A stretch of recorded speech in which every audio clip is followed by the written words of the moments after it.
안녕하세요. 전략적 종목 진행을 맡은 한지원입니다. 매주 월요일 직접 발굴해낸 종목을 심도 있게 분석해보고 투자 아이디어도 찾아보는 시간인데요.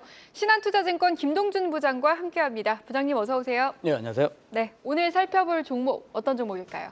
예, 대원강업입니다. 네, 대원강업을 가지고 오셨는데 이제 자동차 부품주잖아요. 특별히 주목하신 이유가 있으실까요?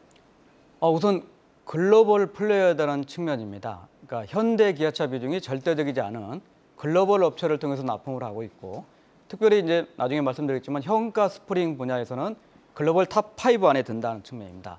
두 번째로는 그동안 중소중공기업이었는데 이제 현대백화점 그룹으로, 그러니까 대기업으로 편입이 되면서 긍정적 효과가 기대된다는 측면입니다. 마지막으로 이제 부품업체들의 여러 가지 이제 이슈가 되는 부분인데, 구동 모터의 핵심 부품인 코어 비즈니스를 참여하면서 전기차용 성장 모멘텀을 확보했다, 이런 측면입니다. 네, 알겠습니다. 또 사업 내용과 함께 글로벌 플레이어라는 점을 강조해 주셨는데 좀 더 구체적으로 설명해 주시죠. 네, 우선 이제 하는 비즈니스 사업을 보면 상반기 기준으로 스프링이 85%고 시트, 이제 차량에 들어가는 시트의 경우는 매출 비중이 14% 정도입니다. 이 시트의 경우에는 자동차용은 과거의 쌍용 자동차죠. KG 모빌리티에 국내 납품을 하고 있고, 또 러시아에 일부 납품을 하고 있습니다. 또 철도의 모든 차량에 현대 로템을 통해서 시트를 납품을 하고 있습니다. 말씀드렸듯이 이제 현대 기아차 비중은 53% 정도 있고, 타 OEM사라고 하죠. 현대 기아를 제외한 글로벌 메이커들한테 매출 비중이 33%, 그리고 기타가 이제 13%인데, 이 형가 스프링이 전체 매출 비중의 85%의 일부 엔진에 들어가는 정밀 스프링도 있지만은 대부분은 형가 스프링입니다. 자, 형가 스프링은 어떤 데 쓰이느냐 하면 자동차의 바퀴마다, 그리고 바퀴 사이에 흔히 말하면 코일 스프링 4개, 그리고 스테빌라이저 바라는 스프링이 2개가 들어갑니다. 역할은 충격을 흡수를 해주고, 두 번째로는 회전 시에 균형을 유지하는, 그래서 EV, 전기차 시대를 되더라도 대단히 중요해질 수 있는 역할이 됩니다. 경쟁력의 하나가 55% 지분을 갖고 있는 삼원광재라는 회사가 있습니다. 이 회사가 국내, 우리나라에서는 스프링 소재 독점을 하고 있습니다. 독점을 해서 납품을 하고 있고, 이걸 이제 대원은 국내 시장의 80%, 그리고 나머지 20%는 영흥이라는 회사를 차지를 하고 있고, 말씀드렸듯이 이제 글로벌 탑5인데, 탑5라는 게 현대 기아차 매출 비중도 있지만은 뭐 GM, 클라이슬러, 폭스바겐, 그리고 BMW까지, 또 무엇보다도 요즘 이슈가 되고 있는 테슬라에도 2021년부터 멕시코 공장을 통해서 테슬라의 모델 Y의 텍사스 공장에 납품을 하고 있기 때문에 글로벌 플레이어고 대부분의 글로벌 자동차 업체를 납품을 하고 있다, 이런 측면이고, 특별하게 테슬라의 납품 풀에 이미 들어있는 회사다, 이런 측면입니다.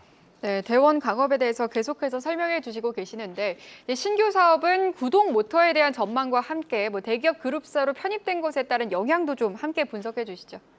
예, 우선 이제 전기차라는 거는 자, 이제 배터리, 그러니까 전기를 만드는 배터리에서 자동차가 이제 운전을 하게 되는 운동 에너지로 바꿔주는 역할이 이제 구동 모터이기 때문에 핵심적인 사항이 되는 거죠. 근데 이 구동 모터의 또 그중에 핵심 부품이 코어라는, 흔히 말하는 원통형으로 되어 있는데, 이쪽 관련해서 우선 2가지 핵심 기술이 필요합니다. 프레스, 찍어 누르는 게 필요한데 이미 이제 프레스 기술을 갖고 있는 상황이고, 두 번째로는 여러 가지 얇은 전기 강판을 수백 장을 적층, 본딩을 해야 되는데, 이 본딩은 일본 회사로부터 기술을 가져왔습니다.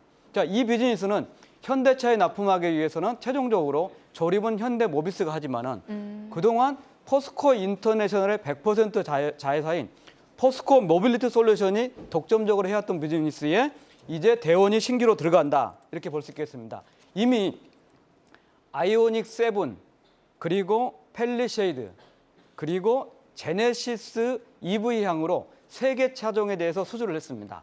24년부터 빠르면 그리고 30년까지 6년 정도 평균적으로 계약을 했는데, 총 계약 금액은 7천억이 좀 안 되고, 초기 년도인 2024년에 100억 정도, 그리고 2025년에 500억 정도 되겠지만은 이 7천억 가까운 매출이 후반기로 갈수록 늘어날 거다 하는 측면이고, 두 번째로는 지금 현재는 3개 차종을 수주를 했지만은 나머지도 수주가 좀 늘어날 것으로 보이고, 그래서 이제 전기차 배터리 중심의 주식에서 이제 전기차의 하나의 부품주로 평가를 받을 만한 측면입니다. 또 하나는 현대백화점 그룹이 이제 지주회사 체제로 전환을 하면서 현대 GF홀딩스가 23%를 창업자 등으로부터 해서 최대 주주가 됐습니다.